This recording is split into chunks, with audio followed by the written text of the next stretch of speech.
करना है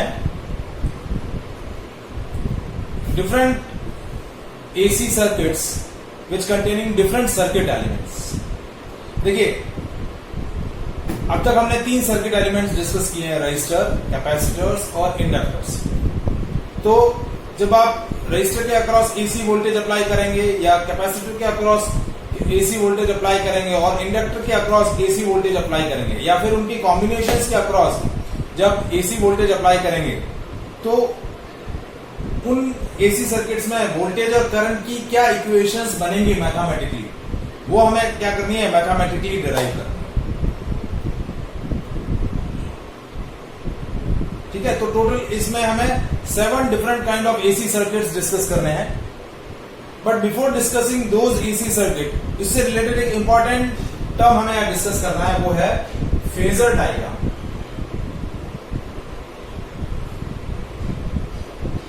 देखिए, एसी वोल्टेज और एसी करंट हमारी कैसे फिजिकल क्वांटिटीज है, टाइम वेरिंग फिजिकल क्वांटिटीज। कैसी है? Time varying physical quantities. जो फिजिकल क्वांटिटीज जो है वो टाइम के साथ वेरी हो रही है। तो फेजर डायग्राम क्या होता है? ऐसी टाइम वेरिंग फिजिकल क्वांटिटीज को किसके फॉर्म में रिप्रेजेंट करती है? रोटेटिंग वेक्टर के फॉर्म में रिप्रेजेंट करती है।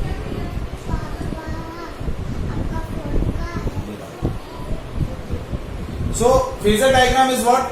It is a diagram in which AC voltage and AC current is represented by a rotating vector. Phasor diagram क्या है? Phasor diagram is a diagram in which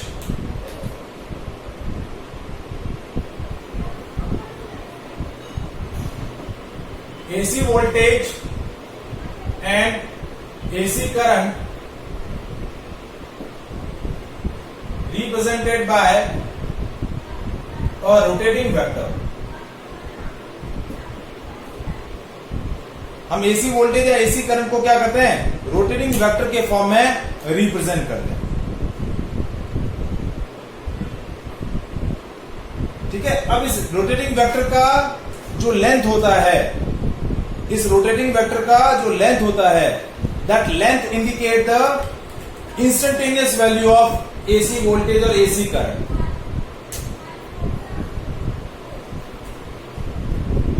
क्या होता है? इस रोटेटिंग वेक्टर का जो लेंथ होगा, लेंथ ऑफ रोटेटिंग वेक्टर, जिसको हम क्या बोलते हैं? फेजर। इस रोटेटिंग वेक्टर को हम क्या बोलते हैं? फेजर। तो लेंथ ऑफ फेजर इंडिकेट्स, मैंने आपको इंस्टेंटेनियस वैल्यू बोला नहीं, length of rotating vector indicates peak value of AC voltage और एसी करंट। जो लेंथ ऑफ वेक्टर होगी, उस रोटेटिंग वेक्टर की जो लेंथ होगी, वो आपको उस टाइम वेरिंग फिजिकल क्वांटिटी की पीक वैल्यू को क्या करेगी? इंडिकेट करेगी। And vertical projection of rotating vector, यानी जब इस फेजर का हम वर्टिकल प्रोजेक्शन लेंगे, वो वर्टिकल प्रोजेक्शन क्या इंडिकेट करेगा? Indicates instantaneous value of AC voltage और एसी करंट।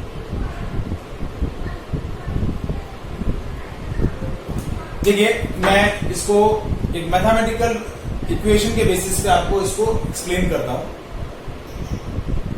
हम क्या कर रहे हैं? एसी वोल्टेज और एसी करंट को एक वेक्टर के फॉर्म में रिप्रेजेंट कर रहे हैं, और वो वेक्टर जो है रोटेटिंग वेक्टर है। Either it's rotate in a clockwise direction, either anti clockwise direction. और उस रोटेटिंग वेक्टर का लेंथ आपको उसकी क्या बताएगा? आपकी इस फिजिकल क्वांटिटी की पीक वैल्यू को बताएगा, और उसका वर्टिकल प्रोजेक्शन उसकी इंस्टेंटेनियस वैल्यू को इंडिकेट करेगा। जैसे मैंने लिखा कि मेरी इंस्टेंटेनियस वैल्यू ऑफ वोल्टेज है V = V0 sin omega t, और मेरी जो करंट की वैल्यू है वो है I0 sin ओमेगा t +5। यानी करंट और वोल्टेज के बीच में 5 का फेज डिफरेंस है। कितना डिफरेंस है, फेज डिफरेंस कितना है 5। तो अब देखिए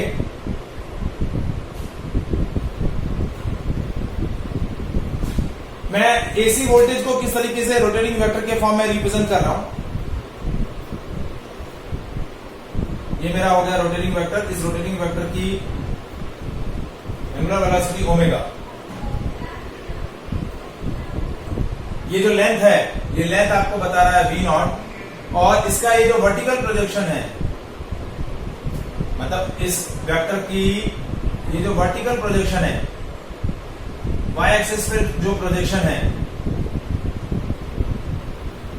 ये वर्टिकल प्रोजेक्शन क्या इंडिकेट कर रही है, v की वैल्यू किसको रिप्रेजेंट कर रही है, v को रिप्रेजेंट कर रही है। अब I की वैल्यू क्या है, I not sine omega T plus 5। तो देखिए करंट जो होगा वो हमेशा वोल्टेज से कम रहेगा, क्योंकि पीक वैल्यू जो करंट की होगी I not equals to V not by R. जैसे यदि सर्किट एलिमेंट मेरा रेजिस्टेंस है तो उसकी जो पीक वैल्यू होगी वोल्टेज की पीक वैल्यू से कम रहेगी, तो उसका रोटेटिंग वेक्टर का जो लेंथ होगा वो वोल्टेज के रोटेटिंग वेक्टर से कम रहेगा। तो मैंने क्या लिखा,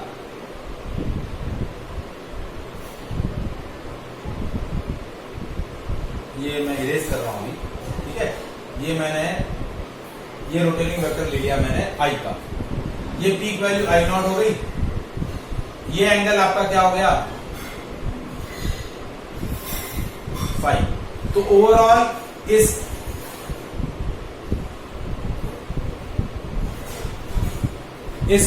हॉरिजन से, मतलब इस हॉरिजॉन्टल लाइन से इसका पूरा फेज एंगल कितना हो गया, ओमेगा टी प्लस 5। कितना हो गया, ओमेगा टी प्लस 5।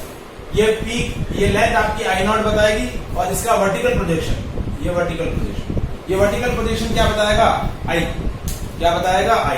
तो देखिए ये वैल्यू आपकी I है, और ये वर्टिकल प्रोजेक्शन आपका क्या है, V है। ये आपका वर्टिकल प्रोजेक्शन I है, और ये वर्टिकल प्रोजेक्शन आपका V है, ठीक है। और यदि मैं थोड़ा सा और सिस्टमैटिक रिप्रेजेंट करूं तो ये रोटेटिंग वेक्टर ऐसे रिप्रेजेंट करेगा, ये सर्कल के फॉर्म है, ये दूसरा सर्कल के फॉर्म है। तो ये रोटेटिंग वेक्टर मेरा क्या हो गया, फेजर। इसको हम क्या बोलेंगे, फेजर डायग्राम। क्या बोलेंगे, फेजर डायग्राम। आया समझ में, फेजर डायग्राम क्या है, एक वेक्टर के फॉर्म में रिप्रेजेंट कर रहे हैं। इस वेक्टर का लेंथ आपको इसकी पीक वैल्यू देगा, और इस वेक्टर का वर्टिकल प्रोजेक्शन आपको इसकी इंस्टेंटेनियस वैल्यू देगा। तो ये आपकी इंस्टेंटेनियस वैल्यू वोल्टेज की है, और ये इंस्टेंटेनियस वैल्यू करंट की है। Is it clear? Yes. तो अलग अलग सिचुएशन के लिए अलग अलग फेजर डायग्राम्स बनेंगे, ठीक है।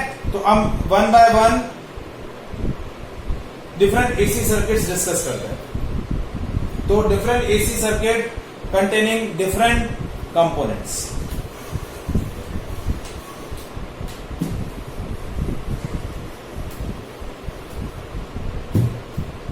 AC circuit containing different components.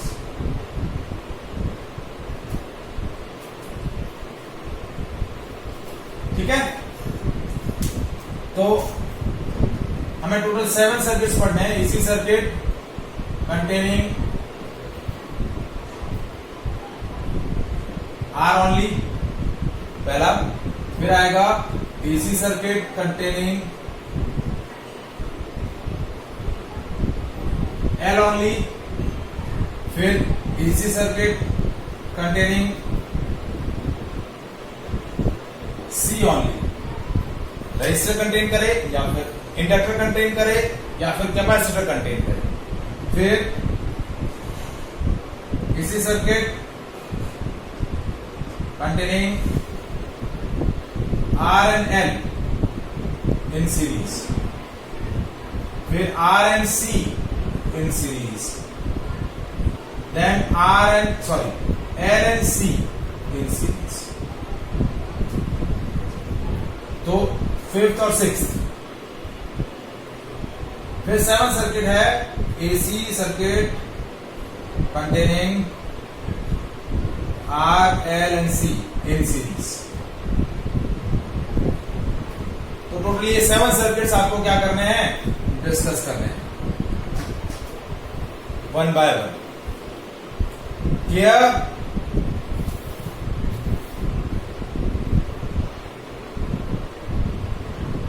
तो सबसे पहले मैं डिस्कस करता हूं AC circuit containing R only. ठीक है? सो ये रजिस्टर, इसका रेजिस्टेंस आर है and it is connected to the AC source.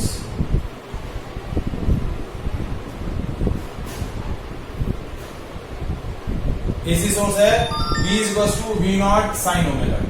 तो इस सोर्स की वजह से सर्किट में करंट फ्लो करेगी आई, ये करंट फ्लो करेगी आई,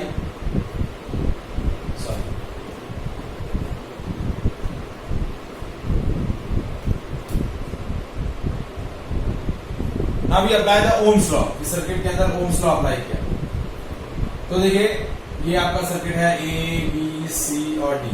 आप ट्रेवर्स कर रहे हैं ए बी सी डी और करंट की डायरेक्शन भी है ए बी सी डी। ये पॉजिटिव, ये नेगेटिव। तो क्या आया, माइनस आई आर। बैटरी का नेगेटिव, एसी सोर्स का नेगेटिव टर्मिनल पहले आ रहा है, पॉजिटिव बाद में, plus V is equal to 0। हमने क्या लगाया, apply Kirchhoff's law, KCL, KVL, summation of V is equal to 0। तो minus I R plus V is equal to 0, क्योंकि आप भी उसी डायरेक्शन में ट्रेवल कर रहे हैं, करंट भी उसी डायरेक्शन में ट्रेवल हो रही है। तो I इंटू आर का प्रोडक्ट नेगेटिव होगा, minus I R plus V is equal to 0। तो V की वैल्यू हो गई I इंटू आर, तो I की वैल्यू हो गई V by R. So that is V not sine omega t by R. तो V नॉट बाय आर क्या हो गया, I not sine omega t. तो I की इक्वेशन क्या बनी, I not sine omega t. तो देखिए करंट की और वोल्टेज की यदि मैं इंस्टेंटेनियस इक्वेशंस देखूं, इंस्टेंटेनियस वैल्यूज को क्या करूं, एग्जामिन करूं। So what we have conclude that I है I not sine omega t and V is equal to V not sine omega t. That means both voltage and current are in same phase. So when AC circuit containing resistor only, तो इससे क्या conclusion आया, current and voltage both are in same phase. So AC circuit containing resistor only, in this circuit, what we conclude, V and I both are in same phase. उनके बीच में कोई भी phase difference नहीं है। तो एक ऐसा सर्किट जिसके अंदर, एसी सर्किट जिसके अंदर रेजिस्टेंस है, तो करंट और वोल्टेज दोनों क्या होंगे, सेम फेज में रहेंगे।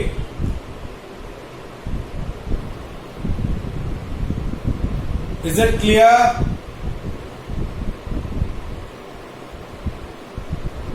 अब मुझे इसको रोटेटिंग फेजर डायग्राम के फॉर्म में इस चीज को इंडिकेट करना है, और दूसरा मुझे इंडिकेट करना है the graph plotted between instantaneous value of current and the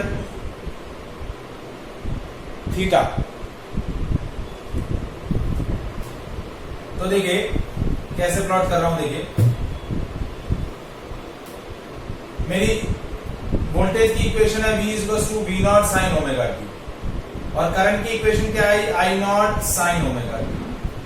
दोनों साइन कब है, तो कैसे रिप्रेजेंट कर रहा हूं, देखिए इस तरफ मेरा या तो वोल्टेज रहेगा या फिर करंट रहेगी। क्या रहेगा, वोल्टेज या फिर करंट, इस एक्सिस पे, और इस एक्सिस पे रहेगा मेरा ओमेगा टी। देखिए आई नॉट की वैल्यू जो है वो है V not by R. Peak value जो करंट की होगी वो कम रहेगी। तो कैसे रिप्रेजेंट कर रहा हूं, देखिए ये मेरा वोल्टेज आ गया, इंस्टेंटेनियस वैल्यू ऑफ वोल्टेज, ठीक है, ये है पाई बाय 2, ये ये 0, ये पाई, ये 3 पाई बाय 2 और ये पाई, सॉरी 2 पाई। अब करंट का ग्राफ कैसा बनेगा?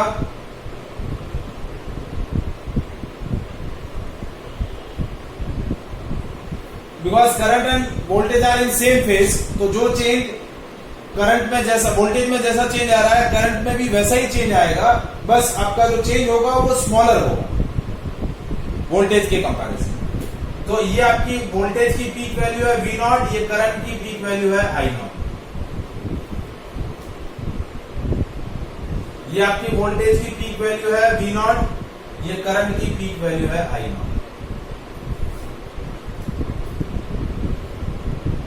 Is it clear? So AC circuit containing R only, both V and I are in the same phase. अब मुझे इसको फेजर डायग्राम इसका ड्रॉ करना है। फेजर डायग्राम कैसे ड्रॉ होगा?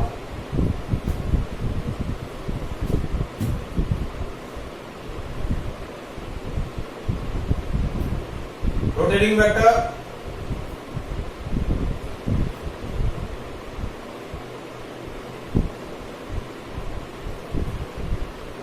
तो वोल्टेज का रोटेटिंग वेक्टर ये, ठीक है, ये आपका V0 हो गया और ये वर्टिकल प्रोजेक्शन आपको क्या देगा? V दे देगा। और करंट का रोटेटिंग वेक्टर क्या होगा? देखिए, और ये एंगल जो हो गया वो आपका क्या हो गया? Omega T. अब करंट का जो रोटेटिंग वेक्टर है लेंथ वाइज छोटा होगा, इसी के साथ ओवरलैप कर दिया। ये इसकी पीक वैल्यू हो गई I0 और ये इसका वर्टिकल प्रोजेक्शन, ये आपको क्या दे देगा? I। क्या दे देगा? तो ये आपका क्या हो गया? Phasor diagram. This is called phasor diagram of AC circuit containing R only. और ये फेजर डायग्राम क्या इंडिकेट कर रहा है? कि both voltage and current are in same phase.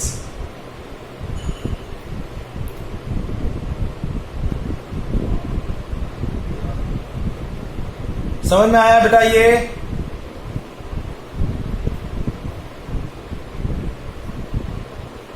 Point समझ में आया? Yes.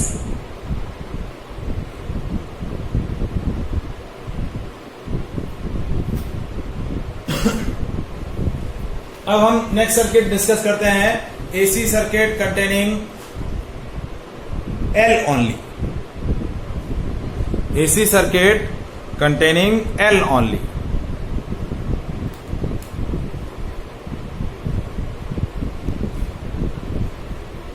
तो देखिए,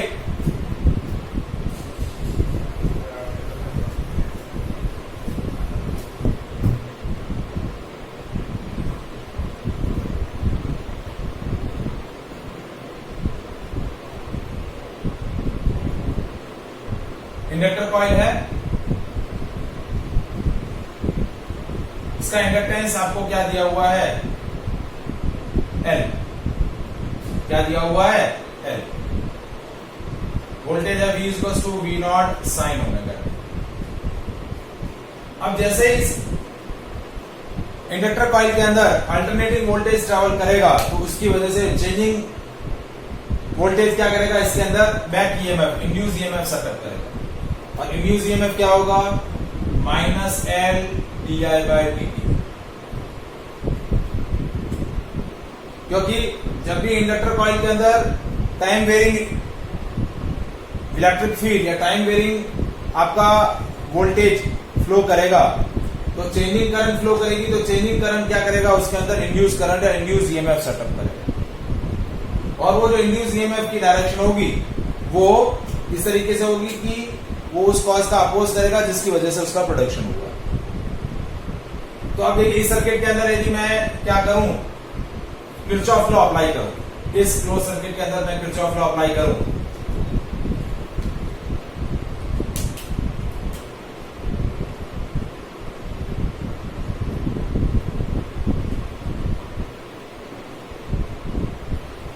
ठीक है, इस सर्किट के अंदर मैं किरचॉफ लॉ अप्लाई करूं तो क्या होगा? आप लूप को कैसे ट्रेवर्स कर रहे हैं? जैसे ये A पॉइंट है, ये B, ये C, ये D। तो आप ए से बी जा रहे हैं तो ये आ गया minus L d I by d t, ये प्लस ये minus, plus V is equal to 0।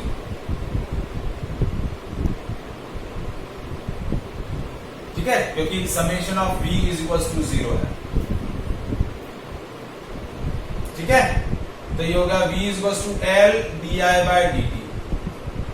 So d I by d t is equal to v by L. तो डी आई की वैल्यू क्या हो गई, v by L into d t.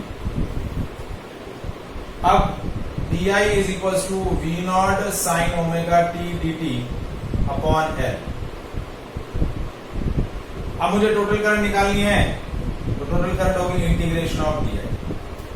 तो ये हो गया integration of v not by l sine omega t d t. तो v not by l constant है, बाहर आ गया, integration of sine omega t d t. तो साइन थीटा का इंटीग्रेशन होता है माइनस कॉस थीटा। क्या होता है, माइनस कॉस थीटा। तो ये हो गया v not by L minus cos omega T upon omega, क्योंकि t के साथ ये जो ओमेगा न्यूमेरिकल वैल्यू है प्रोडक्ट के अंदर है, तो ओमेगा क्या आ जाएगा, तो अब देखिए क्या इक्वेशन बना,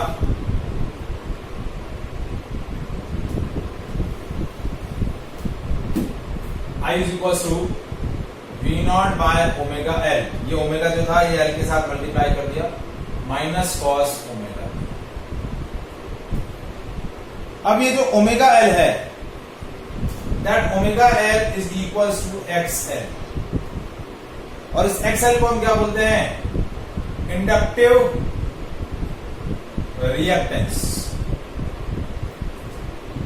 देखिए रेजिस्टर कॉइल या कंडक्टर वायर जो रेजिस्टेंस ऑफर करता है उसको हम रिप्रेजेंट करते हैं आर से, और इंडक्टर कॉइल जो रेजिस्टेंस ऑफर करती है उसको हम क्या बोलते हैं, inductive reactance. This is resistance offer by inductor coil. तो रेजिस्टर वाले केस में क्या था, V नॉट बाय आर, तो इसमें क्या हो जाएगा, I is equal to V not by X L minus cos omega, और V not by X L इसको हम रिप्रेजेंट कर देंगे I नॉट से। तो I इज इक्वल टू क्या हो गया, I not minus cos omega. अब देखिए वोल्टेज का इंस्टेंटेनियस वैल्यू था V is equal to V not sine omega. Voltage क्या था, V नॉट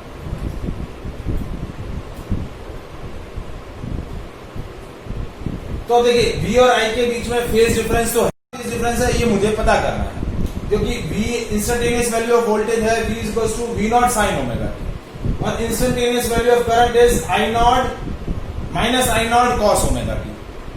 तो साइन और कॉस के अंदर फेज डिफरेंस है, सॉरी वोल्टेज और करंट के बीच में क्या है, फेज डिफरेंस है। तो कितना फेज डिफरेंस है वो मुझे कैलकुलेट करना है। देखिए एक बार,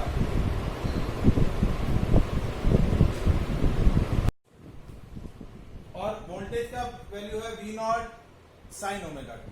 तो करंट और वोल्टेज के अंदर मुझे क्या डिटरमाइन करना है, फेज डिफरेंस डिटरमाइन करना है। तो फेज डिफरेंस का इंडिकेशन या आइडिया तब लगेगा जब दोनों ट्रिग्नोमेट्रिक रेशियो जो है या तो दोनों साइन हो जाए या फिर दोनों कॉस हो जाए। तो कैसे लिखा देखिए मैंने, minus cos omega t is equal to sine omega t minus pi by.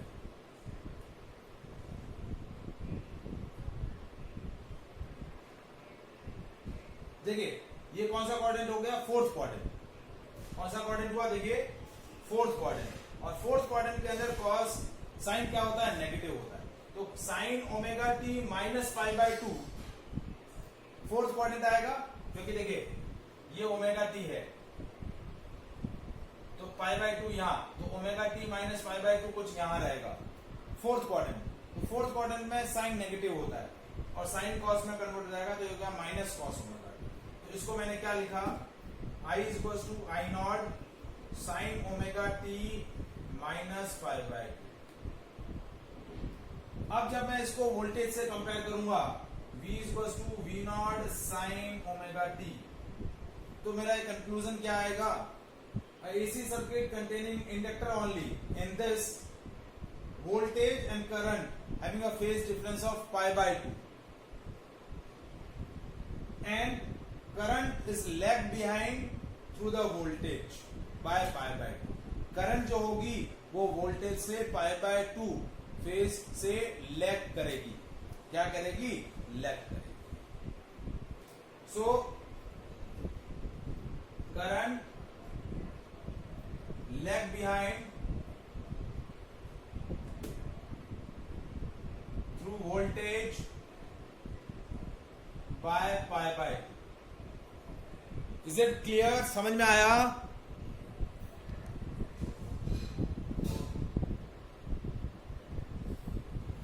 देखिए करंट की इक्वेशन है I equals to I not sine omega t minus pi by 2 और वोल्टेज की है V equals to V not sine omega t. तो इसे clearly indication आ रहा है कि आपका जो करंट है वो वोल्टेज से पाई बाय 2 से लैग बिहाइंड करेगा, पीछे रहेगा। अब इसको इसी मैथमेटिकल इक्वेशन को मैं फेज डायग्राम से रिप्रेजेंट करूं तो देखिए V equals to V not sine omega t और I equals to I not sine omega t minus pi by 2।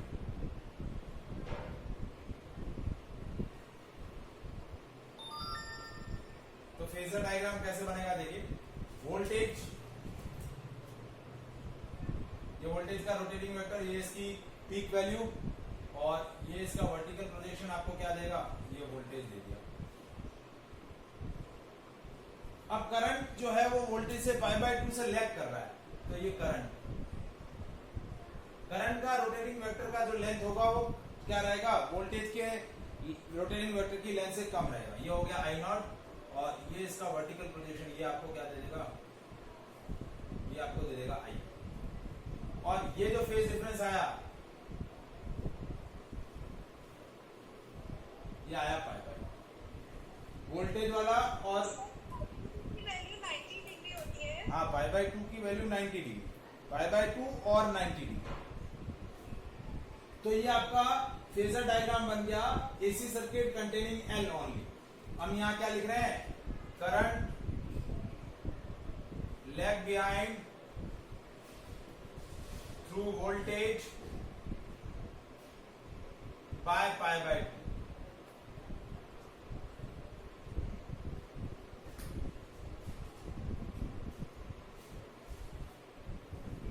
Is it clear? अब मैं टाइम वेरिंग क्वांटिटीज और ओमेगा टी के बीच में ग्राफ प्लॉट करूं। यहां पर मेरा V और ये I। तो देखिए I का एक और इक्वेशन था minus I not cos omega t. तो यहां साइन कर्व बनेगा, यहां कॉसाइन कर्व बनेगा। करंट वोल्टेज के लिए साइन कर्व, ये साइन कर्व, ये इसकी पीक वैल्यू। और करंट के लिए कोसाइन कर्व और वो भी नेगेटिव डायरेक्शन में।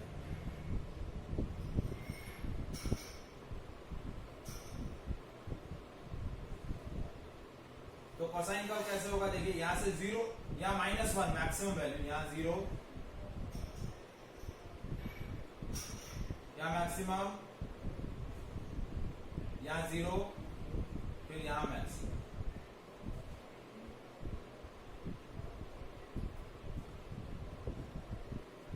तो इस तरीके से ये कोसाइन कर्व मिलेगा।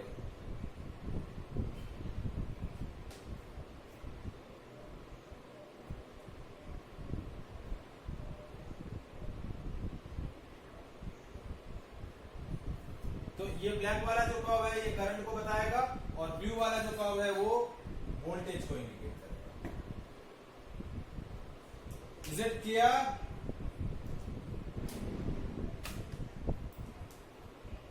समझ में आया? वंदन, मान्या?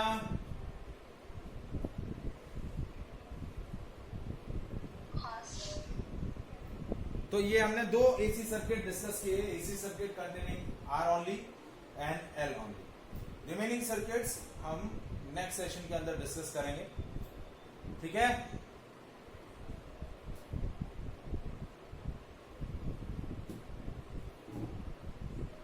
चलिए, ओके बाय।